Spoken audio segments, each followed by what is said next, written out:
Dieu, dans le livre d'Ézéchiel, chapitre 37, à partir du premier verset jusqu'au verset 10. Nos paroles de ce matin a pour thème les 7 dimensions de la parole de Dieu. Les 7 dimensions de la parole de Dieu.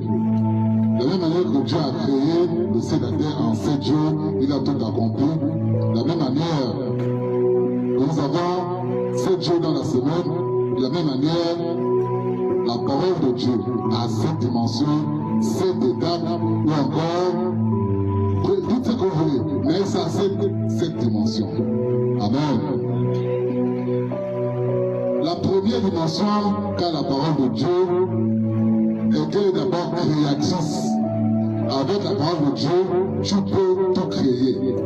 Avec la parole de Dieu, tu peux tout amener à l'existence, même ce qui n'existait pas. Parce que la parole de Dieu est créatrice. C'est la première dimension. Donc, la parole de Dieu est créatrice. Tout ce qui sort de la bouche de Dieu ne manque pas de s'accomplir. Tout ce qui sort de la bouche de Dieu ne manque pas de venir à l'existence.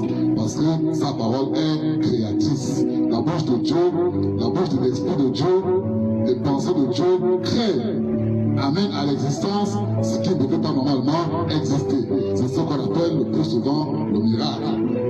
Alléluia. Amen. Dieu a tout créé à partir de sa parole. Donc, la première dimension qu'un homme va avoir dans sa vie, lorsqu'il a accepté la parole de Dieu, lorsqu'il a habité par la parole de Dieu, c'est de créer ce qui n'existe pas. Amen. Alléluia. Amen. Je te dois maintenant dire, nous avons 7 dimensions de la parole de Dieu. Et nous sommes en train de voir la première dimension qui n'est autre que la création, parce qu'elle est créatrice. Les pensées de Dieu, le cœur de Dieu, ce qui sort de sa bouche va créer ce qui n'existait pas. De même, lorsque tu es habité par la parole de Dieu, lorsque Dieu habite en toi, cette parole va être créatrice dans ta vie à toi. Alléluia. Amen. Amen. Tu peux dire maintenant, Seigneur, que telle chose s'accomplissent dans ma vie. À cause du fait que la parole de Dieu habite en toi et qu'elle est créatrice, la chose va venir à l'existence. Parce que cette parole habite en toi, habite en toi. Elle est en ta personne. Amen. Alléluia. Elle est créatrice, elle amène à l'existence ce qui n'existe pas. Et en plus de cela, tout ce que Dieu déclare se réalise. Si Dieu parle au travers de ta bouche, ce qu'il a dit va se réaliser. Parce que Dieu n'est pas menteur. Amen. Alléluia.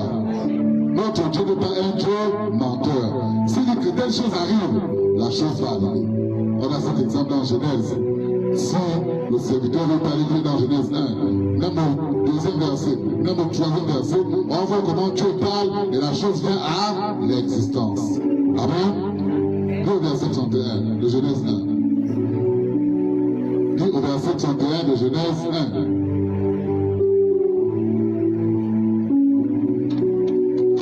Dieu vit tout ce qu'il avait fait et voici, cela était très bon. Alléluia. Tout ce que Dieu avait fait, et voici cela était très bon. Il n'avait pas fait ça avec ses mains. Il n'y a qu'une seule personne, il n'y a qu'un seul être que Dieu a touché avec ses mains. C'est l'homme. Amen. Voilà pourquoi l'homme est différent de tout le reste. Tous les êtres qui existent sont différents de l'homme. Parce que Dieu a touché l'homme avec ses mains. Le reste des choses là, il disait que telle chose arrive, que telle chose arrive, que telle chose se fasse. Et la chose se faisait. Alléluia. Amen. Donc, si tu prends la parole de Dieu, alléluia, si tu connais la promesse de Dieu pour toi, ce que Dieu a dit qu'il fera dans ta vie, si tu as réalisé cela dans ton cœur, et que Dieu habite en toi, cette parole-là habite en toi, il te suffira de dire, Seigneur, tel qu'il est dans ta parole, tel que tu es dans ta parole, que telle chose arrive dans ma vie, la chose va arriver. Alléluia. Amen. Tu crois et tu déclares, la chose va arriver dans ta vie. Parce que Dieu habite en toi, parce que Dieu, la parole de Dieu existe en toi. Mais quand Dieu n'est pas en toi, tu n'as pas la parole de Dieu, tu ne regardes pas la parole de Dieu, tu peux crier autant que tu veux. Alléluia. La chose ne viendra pas à l'existence. Parce que tu ne le fais pas à partir de la parole de Dieu, tu ne le fais pas selon Dieu. Et tu le fais selon ton cœur, selon ta pensée. Ainsi, si tu connais vraiment la promesse, si tu as encore les promesses de Dieu pour toi, alléluia, et que tu marches sur le voie de Dieu, tu dis quelqu'un avec autorité que telle chose arrive dans ma vie et telle chose s'accomplira parce que la parole de Dieu est créatrice. C'est la première dimension de la parole de Dieu. C'est la première dans laquelle nous devons utiliser la parole de Dieu lorsqu'elle habite déjà en nous. Elle devient créatrice. Toi aussi, je deviens un créateur. Alléluia. Amen. Tu peux dire que telle chose arrive, la chose va arriver. Certains connaissent. Alléluia. Certains ont déjà vu. Certains ont déjà expérimenté ça. Amen. Quand tu dis que telle chose arrive, la chose va arriver.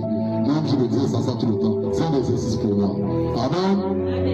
Alléluia. Il n'y a pas longtemps, j'étais assis avec un de mes fils et une de mes filles. On parlait de quelque chose. Amen. Et j'ai dit, si vendredi arrive, non, vendredi c'est trop loin. Alléluia. Et si vendredi arrive, je dis à comment? Vendredi comment? Je me dis que c'est le là. Autre si c'est demain. Amen. Pendant qu'on discutait, un des téléphones a sonné et le problème s'est résolu à l'instant. Parce que la parole de Dieu est créatrice. Il n'est pas question que c'est moi qui parlais. L'alléluia, ça n'a pas été fait pour moi, mais pour Dieu. Et automatiquement, Dieu a répondu pour que nous sachions, pour que nous comprenions qu'il est avec nous, qu'il nous assiste. Et que ce que nous demandons avec foi, la parole étant en nous, cette parole créatrice va se manifester. Elle va amener à l'existence ce qui n'existait pas, ce que tu n'avais pas en main. Tu vas voir la chose entre tes mains. Amen. Alléluia. Un jour aussi, je marchais avec une de mes soeurs. Amen. Elle se plaignait un peu. Je n'ai même rien à manger à la maison. Je rentre là à pied. Alléluia. Et je dis, est-ce que tu sais que le Seigneur peut te donner à manger avant qu'on arrive même là où tu pars? Amen. Elle me dit, comment ça? Je dis, si tu crois vraiment, Dieu va te faire ça. Pendant qu'on parlait, alléluia, et qu'on marchait, Dieu me regarde devant toi. Tu as vu les 2000 qui sont posés là. Dieu te montre qu'il est Dieu. Prends ça, tu peux faire à manger avec. Amen. Je parle de ce que j'ai vécu moi-même. Alléluia. Je ne parle pas de ce qu'on m'a raconté. Amen. Je suis fatigué, vous prenez l'exemple du mariage. Vous en avez déjà marre. Oui, peut-être que je suis en train de me la pousser. Mais je me la pousse parce que c'est Dieu qui a fait ça pour moi. Amen. J'ai dit, Seigneur, amène à l'existence mon mariage. Il y a des gens qui disent que ça ne peut pas se faire. Je n'ai pas l'argent. Mais Dieu est plus que l'argent, Dieu est plus que l'or. Amen. Et le Seigneur a amené à l'existence ce que les gens ne croyaient pas voir. Ce que les gens n'espéraient pas voir. Alléluia. Il a amené cela à l'existence. Donc, la première dimension de la parole, c'est qu'elle est créatrice. Quand tu gardes la parole de Dieu, quand tu marches avec elle, quand tu te soumets à la parole de Dieu, elle va être créatrice en toi. Et quand tu fais des choses qui étaient ingénierables. Alléluia. Amen. Nous avons l'exemple d'Abraham. Nous avons l'exemple particulièrement de Sarah. Amen. En observant la parole de Dieu, ce qui était impossible, ce qui ne peut pas venir à l'existence est venu à l'existence. Elle a enfanté à l'âge de 90 ans. Alléluia. Ça montre comme le fois la parole créatrice est puissante. Lorsque nous marchons pour sa gloire, lorsque nous donnons sa parole pour sa gloire, nous voyons ces choses s'accomplir dans nos vies. Sachant comment utiliser la parole de Dieu. On ne peut utiliser que quand elle est abondante en nous, quand elle habite en nous. Alléluia. Amen. C'est la première dimension. La seconde dimension de la parole de Dieu, c'est que la parole de Dieu est une semence spirituelle. C'est comme si tu prenais un grain de maïs, tu mets en toi. Alléluia.